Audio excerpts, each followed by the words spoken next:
अभी एक शादी धूमधाम से हुई हमारे शहर में, कई लाख रुपए का लान बुक किया गया। आजकल चूंकि लान बुक करने का माहौल चला है और गाड़ियों को लाइट और फूल से सजाने का माहौल चला है, 2-4 गाड़ी नहीं बल्कि 25 गाड़ियों की कतारें बारात जाए। क्यों? पैसा जो उससे 10 लाख 20 लाख लिया है वो कैसे खर्च होगा? लड़की के जेवर में, लड़की के कपड़े में, बारात ले जाने में, ताकि मेरा बेटा फ्री में फ्री में जितनी पढ़ाई हुई है सारा पैसा भी मिल जाए और फ्री में शादी भी हो जाए। तो फिर तेरा बेटा सारी जिंदगी अपनी चोरू का गुलाम बन के रहेगा। क्योंकि हाथ में घड़ी उस बीवी के बाप की, पांव में जूता उस बीवी के बाप का, और फिर बुलेट्स मोटरसाइकिल उस बीवी के बाप का, ये पलंग कुर्सी टेबल सोफा गद्दा उस बीवी के बाप का, और ये जो पर्दा है टेबल क्लॉथ या बीवी के बाप का, वो सारी चीज तो बीवी के बाप ने जमीन बेच के दिया है। तो तू कैसे बोलता है कि मैं शौहरे नामदार हूं, मैं तुम्हारा मालिक व मुख्तार हूं? तू तो गुलाम है जो अपना जूता खुद न खरीदे, जो अपनी घड़ी खुद न खरीदे, जो अपना बुलेट खुद न खरीदे, जो सोफा खुद न खरीदे, वो तो गुलाम है। वो मुख्तार कैसे हो सकता है? मुख्तार है वो जो मेहनत करे, पढ़े लिखे और उसके बाद नौकरी ले, नौकरी नहीं मिली तो बिजनेस करे, खेती बाड़ी जम के करे और अपने पैसे से घर भी बनाए, सोफा भी खरीदे, पलंग भी खरीदे, घड़ी भी खरीदे, कपड़ा भी खरीदे और सही खूबसूरत खूबसीरत यानी अच्छी नेक दीनदार लड़की का सिलेक्शन करे, चाहे गरीब घर में क्यों ना हो। 1 टका नहीं लेना है। लड़की होनी चाहिए वो जो नमाजों की पाबंद हो, जो अखलाक वाली हो, अखलाक की धनी हो, जो फिर पर्दे में रहने वाली हो, जो गैर मर्दों की गोद में झूलने वाली ना हो। अगर ऐसा हुआ तो फिर शादी के बाद जब वह दुल्हन आपके घर आएगी तो फिर आप क्या कहेंगे उसको? तुम मेरा घर है, रानी बन के तुम रहो, या सोफा मेरा है, रानी बन के तुम बैठो, या फ्रिज मेरा है, रानी बन के ठंडा पानी तुम पियो, या एसी हमारी है, रानी बन के एसी की ठंडी हवा का मजा तुम लो। तब वह लड़की ना आंख मिलाएगी, ना तकरार करेगी। जब सब कुछ आपका है वह आपके पांव के नीचे दिल बिछा देगी। ना लड़ाई की नौबत आएगी, ना कभी तलाक की नौबत आएगी। नारे रिसालत मसलके आला हजरत हजरत अल्लामा मौलाना शहरयार साहब किबला। शौहरे नामदार वो कहलाता है जो मेहनती होता है, जो इल्म हासिल करता है और अपनी बीवी के बाप को तकलीफ नहीं देता है। सारी जिंदगी नफरतों में जीने वाला सारी जिंदगी अपनी बीवी का प्यार कभी दिल में नहीं ले पाएगा। नारे जब तकबीर, जब जब नारे रिसालत मसलके आला हजरत हजरत अल्लामा मौलाना फजले आलम साहब काबली। सुभान अल्लाह। अल्लाह तबारक व तआला हमको आपको सबों को अपने नबी मोहतरम सल्लल्लाहु अलैहि वसल्लम के रास्ते पे चलने की तौफीक अता फरमाए, अपने उलमा और दीनी मजलिसों की कद्र करने की तौफीक अता फरमाए। हमारा टॉपिक था कि मैं दीन के एक चैप्टर को खोलता हूँ, इस्लामिक हिस्ट्री का। उस चैप्टर से जो नूर मिलता है उस नूर को अपनी ज़िंदगी में शामिल करें और इस अपनी ज़िंदगी की सुस्ती, गफलत, लापरवाही इसको अपनी ज़िंदगी से दूर करें। बस एक चैप्टर में खोलता हूँ, हालांकि चैप्टर तो कई खोलना था लेकिन मैंने बहुत सारी बातें आप तक पहुँचा दी। बस सिर्फ मदीना तैयबा कि मैं जो लोग रहते थे वह किस टाइप का जिगर था, किस टाइप की सोच थी, कैसे वह लोग रहते थे। हमारे लोग हैं कहते ये मालदार लोग हैं, ये मालदार लोग गुनाह करते हैं, मालदार लोग जलसे में नहीं आते हैं, मालदार लोग शराब पीते हैं, मालदार लोग साहब आलिमों के पास नहीं आते हैं, आलिम उनके पास जाते हैं। ये हमारे मालदारों का हाल है कि मालदार अय्याशी करें, मालदार गुनाह करें, मालदार दौलत बढ़ाने के लिए सूद खाएं। और गरीब लोग बेचारे हैं, ये गरीब बेचारे क्या करें? सुबह से लेकर शाम तक मारे मारे फिरें, सर ढके तो पांव खुले, पांव खुले तो पांव ढापे तो सर खुले। ये इसी तरह तगोदौ करते रहे और फिर जहां पैसा मिले झूठ बोल के पैसा कमा लें, जहां मौका मिले लाठी का टिकट खरीद लें और रोजाना सुबह सवेरे इस्लामपुर बाजार जाके वहां जाके देखें कहीं मेरी लाठी लगी तो नहीं है। अब साहब ये मेहनत तो न करें, पढ़ाई तो ना करें, अलबत्ता ये इस उम्मीद पे जीते हैं कि जमीन से खजाना मिल जाए, आसमान से नोटों की बारिश हो जाए, एक बार 10 करोड़ की लॉटरी लग जाए, फिर तो साहब मैं पूरे गांव का सबसे बड़ा मालदार बन जाऊंगा। ऐसा नहीं होता है कि आम का पेड़ लगा दें और वहां से डायमंड निकल जाए। ऐसा नहीं होता है कि गेहूं लगाएं और वहां से हीरे जवाहरात फल जाएं। ऐसा नहीं होता है कि खीरा का पेड़ लगाएं और वहां से साहब संतरा निकल जाए। नहीं होता है। जैसी जमीन वैसी फसल, जैसा दरख्त वैसा फल, और जिस तरह के माँ बाप उसी तरह की औलाद होती है। आज जो बच्चे हमारे आवारा, हमारे बच्चे जोकर, हमारे बच्चे शराबी, हमारे बच्चे काफिरों की जिंदगी से भी सबक हासिल नहीं करने वाला, किस तरह वह मेहनती हो गए, किस कदर लड़के नौकरी ले रहे हैं, और हमारे बच्चे मोबाइल मास्टर हो गए, हमारे बच्चे दिल फेंक आशिक हो गए। आला हजरत ने 100 साल पहले इश्क करने का एक ढंग बताया था, मोहब्बत करने का एक तरीका सिखाया था। उन्होंने क्या कहा था? दिल है वह दिल जो तेरी याद से मामूर रहा, सर है वह सर जो तेरे कदमों पे कुर्बान गया। यह दिल नहीं है कि किसी औरत को दे दें, यह दिल नहीं है कि किसी दुनियादार को दे दें, यह दिल को सेफ रखें मुस्तफ़ा की मोहब्बत के लिए, आका की मोहब्बत के लिए। और जो हुजूर से मोहब्बत नहीं करेगा वह दुनियादारों से मोहब्बत करेगा, अपनी जिंदगी तबाह करेगा और दूसरों की जिंदगी को बर्बाद करेगा, खुद अपनी जिंदगी को भी बर्बाद करेगा। दूसरों को पढ़ने का शौक है और हमारे बच्चों को आशिक बनने का शौक हो गया है, हमारे बच्चों को डकैत बनने का शौक हो गया है, हमारे बच्चों को उम्मीद में, इंतजार में कि जमीन से कोई सोने चांदी की हांडी निकलेगी फिर मैं अचानक मालदार बन जाऊंगा। ऐसा नहीं होता है। करोड़ों लोग मर गए इसी इंतजार में कि मेरे घर से सोने की हांडी निकलेगी, हांडी नहीं निकली। करोड़ों लोग मर गए इसी इंतजार में कि रास्ता चलते सोने का ढेला मिलेगा, उसको बेचेंगे, पूरे गांव का सबसे बड़ा मालदार बन जाएंगे। यह दुनिया का यह सिस्टम नहीं है। ये दुनिया का सिस्टम क्या है? जो स्ट्रगल करेगा, जद्दोजहद करेगा, मेहनत करेगा, पढ़ेगा लिखेगा, वह इस दुनिया में भी खुश रहेगा। और जो नमाज पढ़ेगा, रोजा रखेगा, ज़कात देगा, कुर्बानी करेगा, सदक़े फित्र निकालेगा, अखलाक अच्छे रखेगा, गुनाहों से बचेगा, वहां खरबों साल की जन्नत, सोने चांदी का मकान, हुरो गिलमान, 70 हूरें, 50,000 मोती की तरह चमकते हुए नौकर गुलाम आगे पीछे, वो सारी बहारें वहां मिलेंगी जब आप अपनी जिंदगी को सरकार की सुन्नतों की पैरवी में गुजारें और दुनिया के तकाज़ों को फुलफिल करने के लिए मेहनत करें, मुशक्कत करें, फिजिक्स पढ़ें, केमिस्ट्री पढ़ें, बायोलॉजी पढ़ें, मैथ पढ़ें, जीके पढ़ें, जीएस पढ़ें, लड़के नौकरी लें। यहां नौकरी मिलेगी तो यहां खुशहाल रहेंगे, दूसरों के सामने हाथ नहीं फैलाएंगे, और अगर नमाजी मुत्तकी रहे तो मरने के बाद आग में नहीं जाएंगे, मुस्तफा की जन्नत में जगह पाएंगे।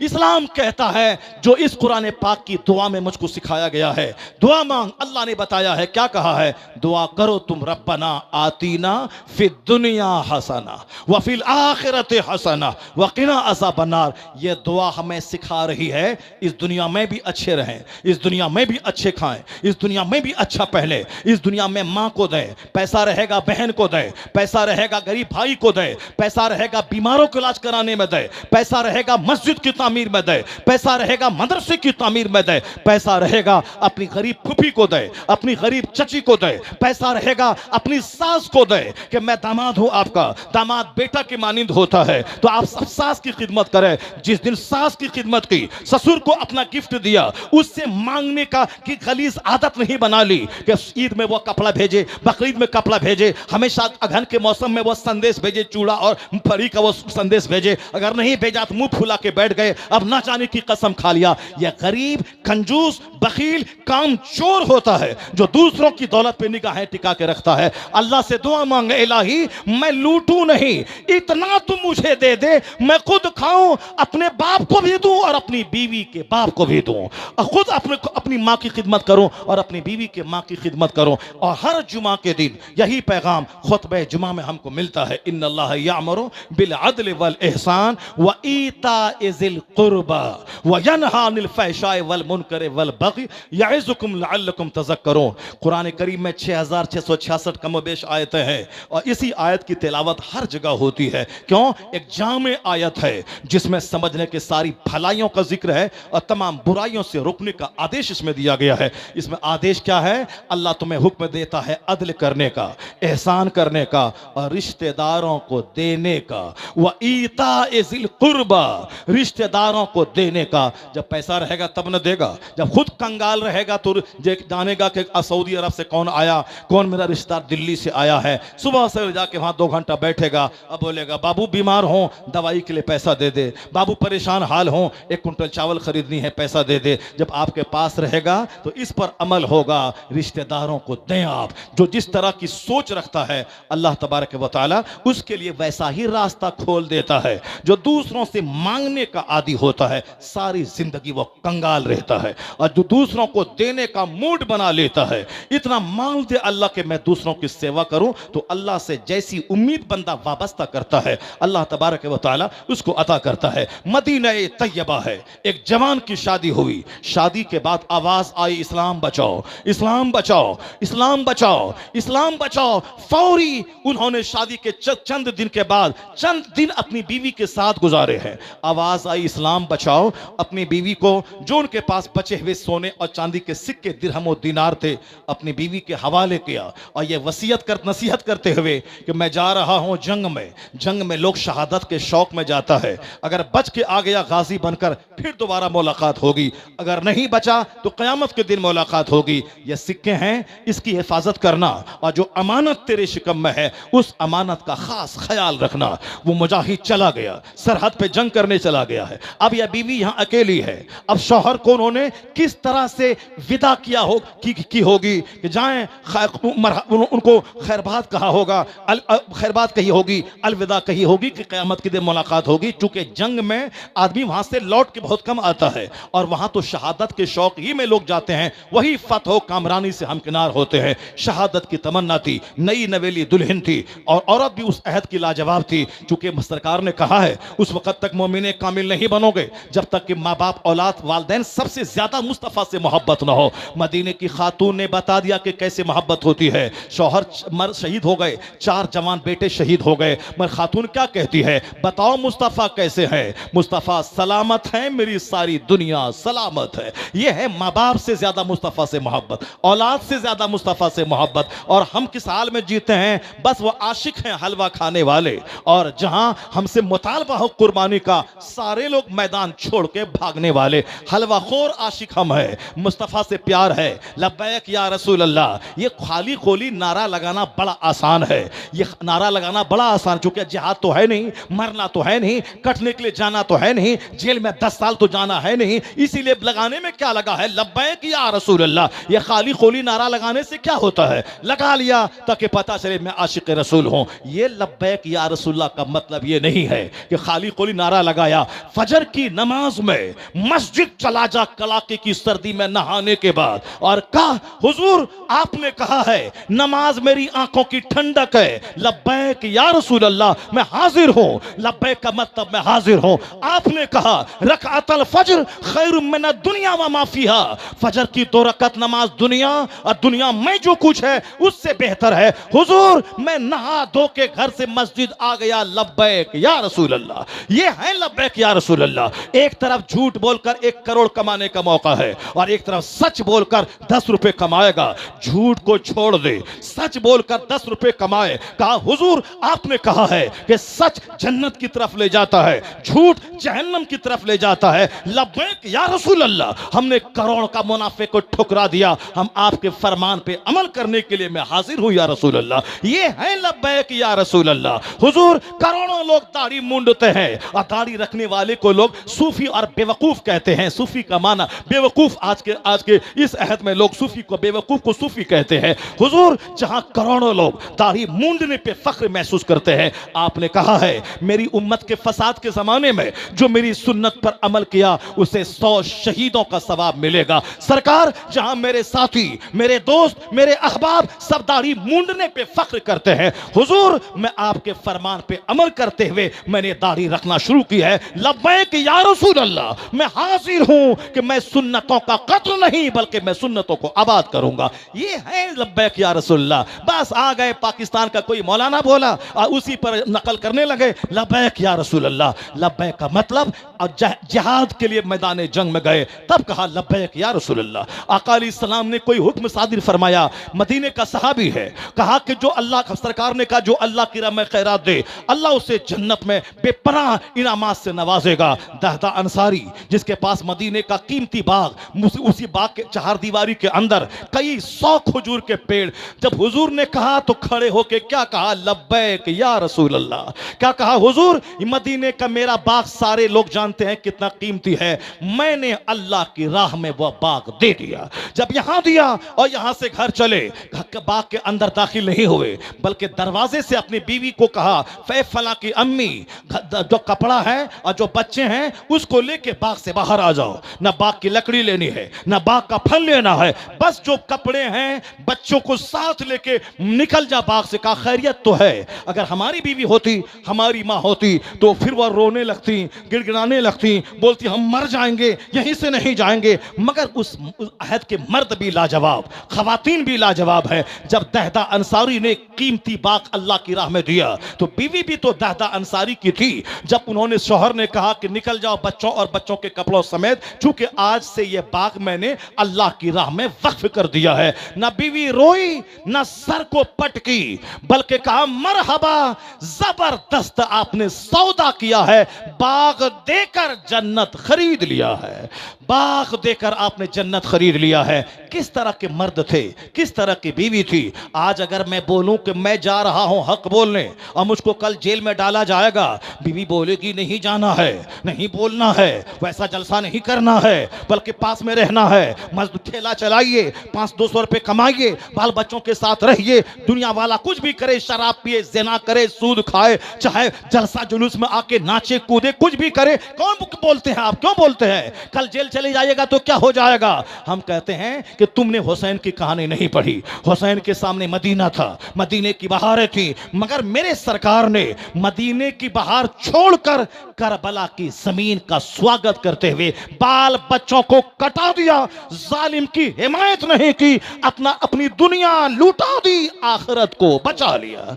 मेरे इमाम ने दुनिया की बहारें लुटा दी, अपने बाल बच्चों को शहीद करवा के मुस्तफा के दीन की हिफाजत कर दी। हुसैन का नाम है हलवा खाना है, मुहर्रम का खिचड़ा खाना है, और लब्बैक या हुसैन कहते हुए खखेड़ मोल लेना है। नहीं, मैं जुल्म की हिमायत नहीं करूंगा, मैं जुल्म का साथ नहीं दूंगा। जो जालिम के साथ चलता है वह भी जालिम है, जो जालिम के साथ बैठ के खाता है वह भी जालिम है। मुस्तफा ने कहा मर रहा मिनकुम मुनकरन फलयुगय्यिरहु बियदिही, if anyone of you sees an evil action he should stop it with his hand. जो बुराई को देखे उस पर लाजिम है कि वह अपने हाथ से बुराई को रोक दे, यह पहला दर्जा है। फ़इल्लम यस्तते फ़बिलिसानिही, अगर हाथ से नहीं रोक पाता है तो जबान से उसको रोके।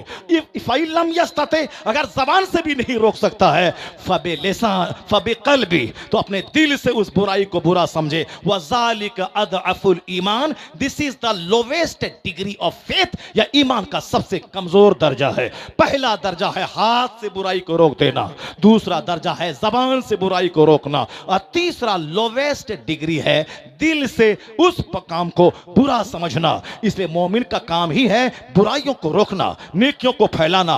उसकी वजह से अगर दुनिया में तंगियां हों, परेशानियां हों, तो फिर वह मुस्तफ़ा की जिंदगी को याद करे, मुस्तफ़ा के घर वालों, उनके नवासों की जिंदगी को याद करे। मदीने का मुजाहिद सरहद चला गया, वहां जिहाद कर रहा है। अब 3 महीने के बाद लौट के मदीना जाना है। फिर आवाज आई इस्लाम बचाओ, अब फिर अगले 4 महीने के लिए सरहद पे है। इस तरह से 1 साल, 2 साल, 3 साल, अब जाऊं तब जाऊं, अब जाऊं तब जाऊं, 27 साल गुजर गए। वह मुजाहिद सरहद पे रहा, चूंकि इस्लाम का दर्द था, दीन के फैलाने का दर्द था, कुफ्फार और मुशरिकीन के फितनों से इस्लाम को बचाने की फिक्र थी, इसलिए उन्होंने परवाह नहीं की। 27 साल गुजर गए, 27 साल सरहद पे गुजर गए। 27 साल के बाद फुर्सत मिली, गाजी बनकर मैदान जिहाद से लौट के मदीना आए। 27 साल के बाद तो फिर सबसे पहले सरकार के रोजे पे गए होंगे, सलाम अर्ज किया होगा, देखा कि मस्जिद नबवी शरीफ में उलमा की मजलिस लगी है, उलमाए मदीना बैठे हैं, और मसनद पर बैठकर एक शेखुल हदीस का दर्स उलमाए मदीना को दे रहे हैं। इल्म का सम्मान, इल्म की इज्जत, जब इल्म को सम्मान दिया जाता है तो सारे लोग इल्म दीन हासिल करते हैं, और जब आलिमों को जलील किया जाता है कोई बंदा अपने बच्चों को नहीं पढ़ाएगा। इसी भारत में 50 साल हुकूमत करने वाला औरंगजेब जब जामा मस्जिद दिल्ली से निकलते हुए मुल्ला अहमद जीवन नहीं लाकर दुबला पतला आलिम की चप्पल जब सीधी करते थे, सारा हिंदुस्तान कहता था काश मेरा बेटा आलिम होता, जो इज्जत इनको मिली है वो इज्जत मेरे बेटे को मिल गई होती। जब आलिम को सम्मान मिलता है तो लोग अपने बच्चों को आलिम बनाते हैं, और जब आलिमों को डूमरलाइज किया जाता है, उनकी टांग खींची जाती है, उनको जलील किया जाता है, उनको समाज में गरीब समझकर एक हाशिए पे खड़ा कर दिया जाता है, उनका दबदबा खत्म हो जाता है। कोई दर्दमंद बाप अपने बच्चों को आलिम नहीं बना पाएगा। इसलिए आलिमों को सम्मान दें, इज्जत दें, ताकि आने वाली नस्लें आलिम बन सकें। अब मदीने का मुजाहिद उस दरस हदीस की महफिल में बैठ गया। मदीने के 400-500 उलमा थे और शेखुल हदीस मदीना मसनद पर बैठकर हदीस का दर्स दे रहे थे। मदीने के सारे आलिम निगाहों को झुका के हदीस का दर्स ले रहे थे। मुजाहिद बैठ गया, मजलिस के अंदर दरस हदीस सुनने लगा। दिल में एक ख्याल पैदा हुआ, काश कौन किस खुशनसीब माँ का ये बेटा होगा जो मदीने के उलमा को दर्स दे रहा है। काश ये मेरा बेटा होता, मेरी नस्लें फख्र करती। जो जिस तरह के लोग होते हैं उसी तरह का ख्याल उसके दिमाग में आता है। अच्छे लोग बाथरूम में अच्छी बातों पे गौर नहीं करते हैं, वहां जल्दी से रहा, सर झुका के फुजला खारिज किया, वापस आ गया। जो गंदे लोग होते हैं मस्जिद में गंदा ख्याल आता है, अब बाथरूम में कुरान हदीस का ख्याल आता है।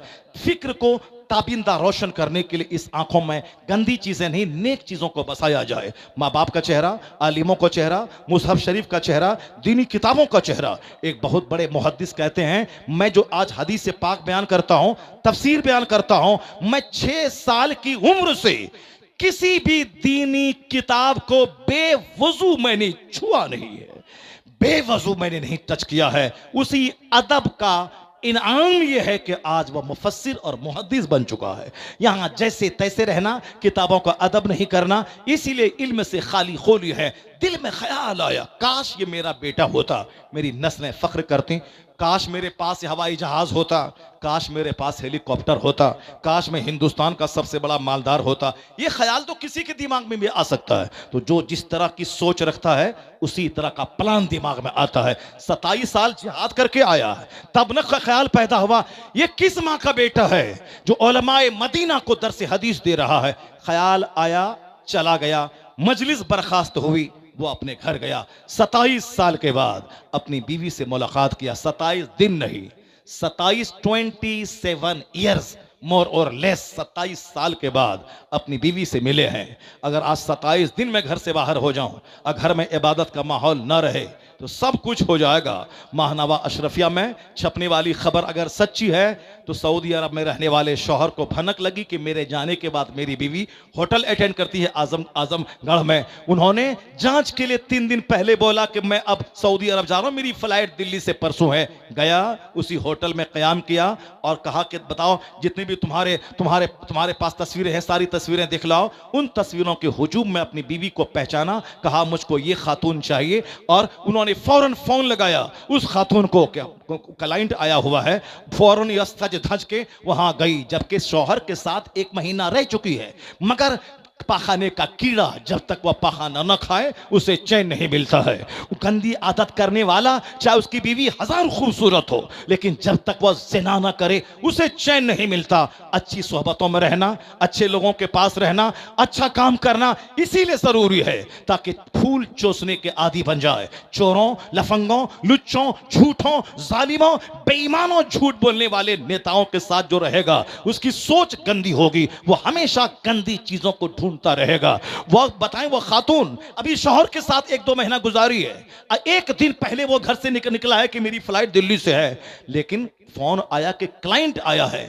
फौरन सज धज के आ गई और जब उस कमरे में गई जिस कमरे में शौहर पहले से बुक करके था, ये बता दें कि जब नजर पड़ी होगी शौहर के चेहरे पे, क्या हाल उस औरत का होगा और वो शौहर उसके साथ क्या सलूक क्या होगा। माहनामा अशरफिया में ये खबर छपी और कहा क्या हो रहा है आपके शहर में, चंद सिक्के कमाने के शौक में इज्जत, घर सब बर्बाद करना, अपने वतन की रोजी अगर यहां दस्तयाब है मत जाओ बाहर। अगर पैसे ज्यादा हैं अपनी बीवी को अपने साथ रख, ऐसा नहीं कि बीवी को तन्हा छोड़ दे। ऐसा इसलिए नहीं करना क्योंकि बीवी में दीनदारी नहीं है, अल्लाह का डर नहीं है, मुस्तफा की शर्म नहीं है। मदीने की वो खातून 27 साल तक शौहर के बगैर नई नवेली दुल्हन रही, मगर मदीने की गली में किसी ने चेहरा नहीं देखा, किसी ने उनके सर के बाल नहीं देखे, मदीने की गली में कोई पहचानता नहीं था ये फला मुजाहिद की बीवी है। इस कदर सेल्फ कंट्रोल में रही, अपनी इज्जत की हिफाजत की। 27 महीना नहीं 27 साल तक दिल्ली गवाह है आज तक। दिल्ली में कहर छाया, मुसलमान हजारों की तादाद में निकले, बारिश नहीं हो रही थी।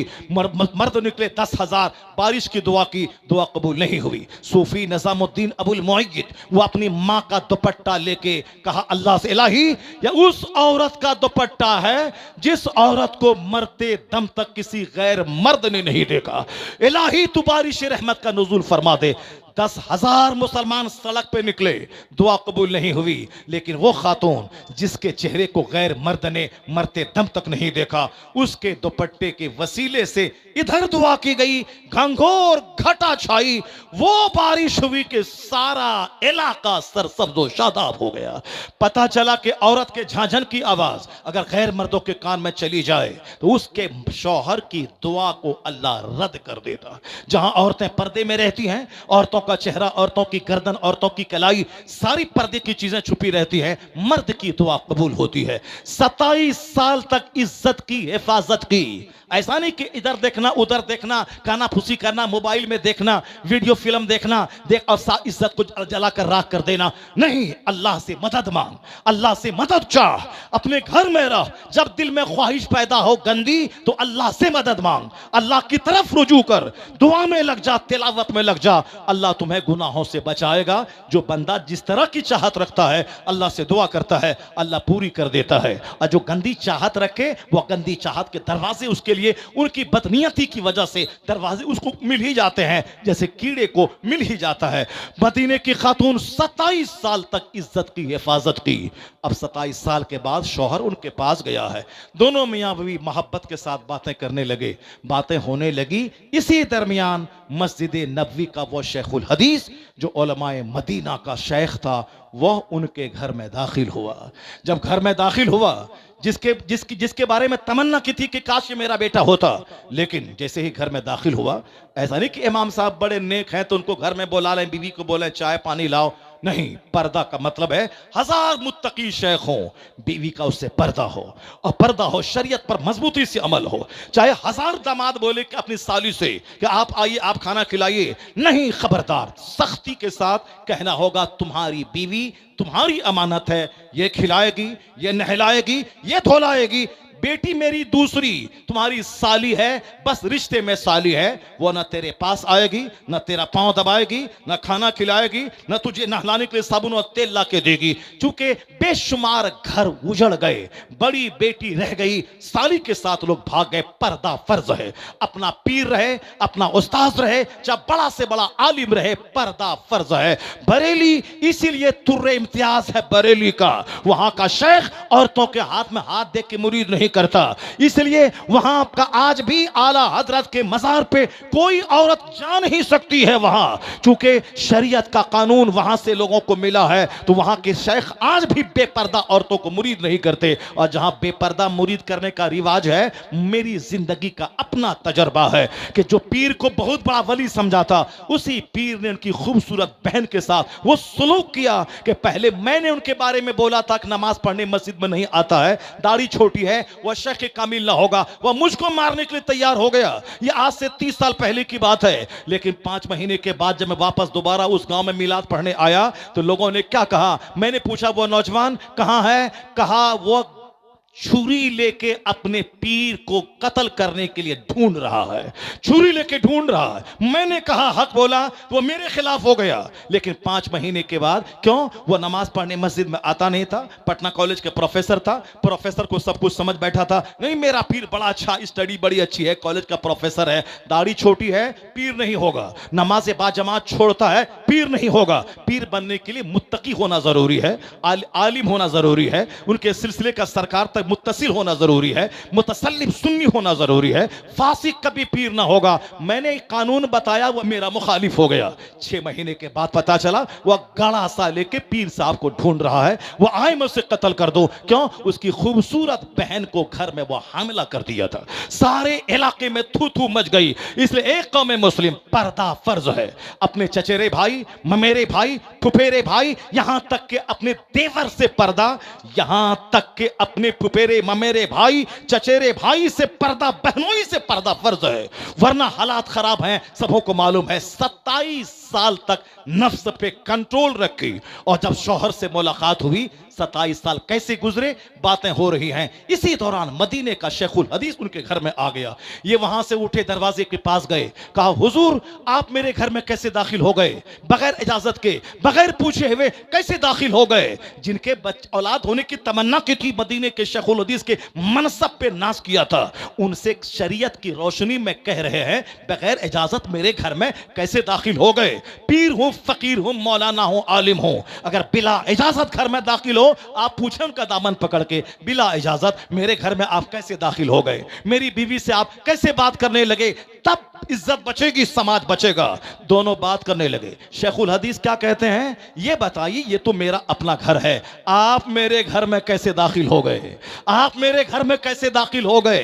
कहा क्या मतलब, कहा ये मेरा घर है, आप कैसे बगैर इजाजत दाखिल हो गए। जब दोनों में तकरार हुई, बूढ़ी मां ने पिछ अंदर से कहा शेखुल हदीस से मदीना से, बेटा ये तुम्हारे बाप हैं जो तुझे मेरे पेट में अमानत छोड़कर सरहद पे गए थे, 27 साल के बाद आए हैं, और वो अपने शौहर से कहने लगी कि मेरे शौहरे नामदार, ये आपका वह बेटा है जो अमानत छोड़कर आप गए थे, और वो सारा सोना चांदी जो आपने मुझको दिया था खर्च के लिए, मैंने तमाम दिरहम दिनार को आपके इस बेटे की तालीम के पीछे लगा दिया है। कौन है वह मदीने की खातून, कौन है वह मदीने का मुजाहिद, मदीने का मुजाहिद 27 साल दीन बचाता रहा, औरत अपनी इज्जत बचाती रही, और अपने बेटे को आलिम बना के शेखुल हदीस बनाती रही, इज्जत की हिफाजत की। तब उसका बेटा इस्लाम की हिस्ट्री में 10 टॉप जो मुहद्दिसीन का नाम आता है, उसी में एक नाम रबी अतुर राय का है। जब बाप इस कदर लाजवाब, मां इस कदर इज्जत की हिफाजत करने वाली, तो अल्लाह ने बच्चा रबी अतुर राय की सूरत में अता फरमाया है। आज हमारी मां अपने जोकर बच्चों, शराबी बच्चों को देखकर कहती है हुजूर तावीज दे दीजिए मेरा बच्चा अच्छा हो जाए। नहीं होगा। आम का पेड़ लगा के 1 करोड़ तावीज बांध दे, आम के पेड़ से लीची नहीं फलेगी, सेब नहीं निकलेगा। इसलिए औलाद को पैदा करने से पहले बाप को नेक बनना होगा, औरत को नेक बनना होगा, क्योंकि दोनों के ब्लड से बच्चा पैदा होता है। 40 दिन तक ब्लड रहता है शिकम में, फिर उसमें थोड़ा बनता है, फिर स्ट्रक्चर बनता है, फिर अगले 40 दिन के बाद उसमें जान डाली जाती है। दोनों का ब्लड शामिल है। माँ अच्छी रही, बाप अच्छे रहे, तो फिर औलाद कैसी होती है। जब बाप हो मुफ्ती नकी अली खां, माँ हो तहज्जुद गुजार, तब बेटा अहमद रजा खां पैदा होता है। जब बाप हो मुफस्सिर आज़म हिंद, माँ सारे जेवरात को बेचकर मंजर इस्लाम के मुदर्रिस की तनख्वाह दिलाने वाली, तब उसी कोख का बच्चा कमोबेश 10 करोड़ मुरीदों का मुर्शिद अख्तर रजा खां अजहरी पैदा होता है। अल्लाह तबारक व तआला हमारी माँ बहन बेटियों को इन तवारीख के औराक से नूर लेने की तौफीक अता फरमाए। अल्लाह ताला हमें इन बुजुर्गों की ज़िंदगी से सबक लेने की तौफीक अता फरमाए। अल्लाह ताला से हमेशा नेक बनने, सालेह बनने, गुनाहों से बचने की भीख मांगते रहने की तौफीक अता फरमाए। अल्लाह हमें सरकार गौसे पाक के मुरीदों में कबूल फरमाए, और क़ब्र में, हश्र में, हर जगहों पे क़ादरी झंडा नसीब फरमाए। आमीन। व आखिरु दअवाना अनिल हम्दुलिल्लाहि रब्बिल आलमीन। अस्सलामु अलैकुम व रहमतुल्लाहि व बरकातहू।